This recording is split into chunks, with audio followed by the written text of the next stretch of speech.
Si Davao City 1st District Representative Paulo Duterte ay nagpahayag ng matinding kritisismo laban kay Armed Forces of the Philippines, AFP, Chief of Staff General Romeo Bronner Jr., kaugnay ng pahayag nito na kayang maabot ng mga US missiles na nasa Pilipinas ang teritoryo ng China.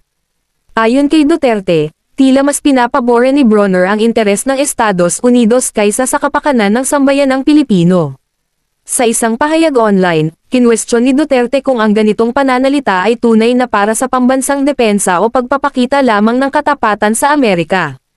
Aniya, kung ipagmamalaki mo ang mga missile na kayang tumama sa China, kaya mo bang pigilan ang ganti?